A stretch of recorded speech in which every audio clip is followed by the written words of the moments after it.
bonjour, bienvenue dans Spécial Mondial. C'est parti pour les titres. Le Cameroun chute face à la Suisse. Les Lions indomptables n'ont pas réussi pour leur premier match de cette Coupe du Monde. Hier, le Japon a créé la sensation en battant l'Allemagne. De son côté, l'Espagne a cartonné le Costa Rica. Nous démarrons ce spécial mondial par les échos de la tanière. Le sélectionneur national Aliou Cissé a fait face à la presse pour le match de cette deuxième journée du groupe A face au Qatar. Aliou Cissé a déclaré lors de cette conférence de presse, je cite, « On est en train de bien préparer, tout se passe bien pour le moment, ce sera un match difficile, mais comme je l'ai dit, on est en train de bien préparer. Le groupe vit bien malgré la défaite. Beaucoup d'enseignements sont tirés après cette défaite face aux Pays-Bas. Je suis satisfait et fier de mes joueurs. C'est un match important pour les deux équipes. On est dos au mur, mais on va tout donner pour qu'on puisse aller de l'avant. Nous ne ferons pas de révolution demain. Ce qui est important, c'est d'être efficace, marquer, concrétiser et gagner. Je ne manque pas de respect au Qatar ni d'humilité. Vous ne pouvez pas imaginer l'intensité qu'il y aura sur le terrain. Nous sommes sereins et calmes. Je peux comprendre que certains doutent de nous, mais nous voulons rendre fier notre peuple en continuant à progresser et à gagner, a déclaré le sélectionneur national Aliou Cissé lors de cette conférence de presse de veille de match. Le Sénégal joue demain son deuxième match de cette Coupe du Monde face au pays hôte, le Qatar. Les deux équipes sont sous pression après avoir perdu leur premier match. À moins de 24 heures du coup d'envoi de ce match décisif, la pression est palpable des deux côtés. Selon le journaliste sportif Thierno Dramé, une pression trop négative pourrait avoir des effets néfastes pour les Lions.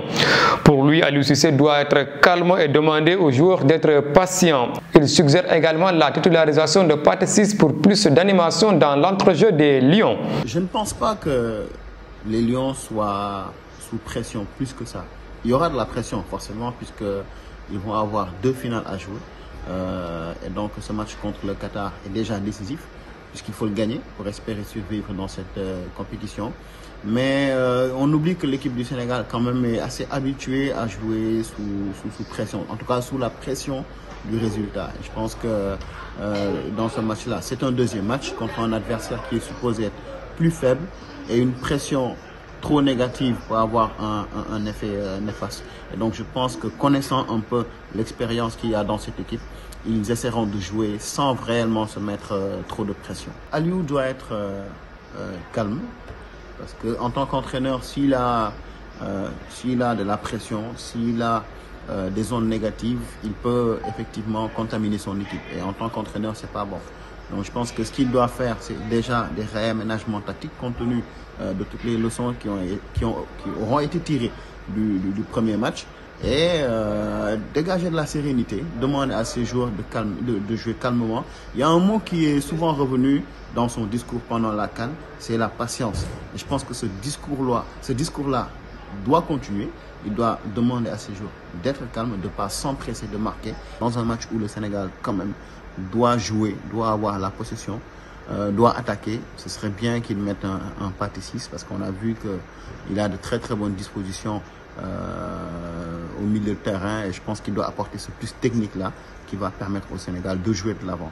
Après le Sénégal, un autre pays africain rate son entrée dans cette Coupe du Monde.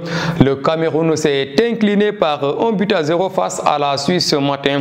Les Suisses ont dompté les Lions du Cameroun en match d'ouverture dans le groupe G. Dans l'autre match de ce groupe, le Brésil joue contre la Serbie ce soir à 19 h. Dans le groupe H, la Corée du Sud défie actuellement l'Uruguay depuis 13 h. Et puis à 16 h, le Ghana croise le Portugal de Cristiano Ronaldo. Hier, le Japon a créé la sensation en dominant l'Allemagne par 2-1. Pourtant, la Mannschaft a bien entamé ce match en ouvrant le score en première période grâce à un penalty réalisé par Ilkay Gundogan. Mais au retour des vestiaires, les Allemands se sont fait surprendre par les hommes du pays au soleil levant. Le Japon a renversé ce match dans le dernier quart d'heure en s'imposant par 2-1. Dans l'autre match de ce groupe E, l'Espagne a explosé le Costa Rica.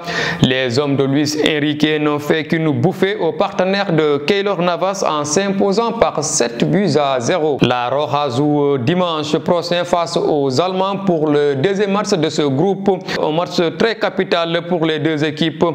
Une défaite face à l'Espagne serait synonyme d'élimination pour les protégés d'Ange Flick-Jeter. Dans le groupe F, la Belgique évite le piège canadien et l'emporte par la plus petite des marques grâce à son attaquant Batshuayi. Thibaut Courtois a maintenu son équipe dans le match en arrêtant un penalty tiré par Alphonso Davies. L'autre match de ce groupe opposait la Croatie, vice-championne du monde, face au Maroc. Les deux équipes se sont quittées sur un match nul et vierge. Et messieurs, c'est la fin de ce spécial mondial. Merci de l'avoir suivi. L'information continue sur www.maderpost.com et sur la chaîne Mader TV. Merci et bonne suite des programmes.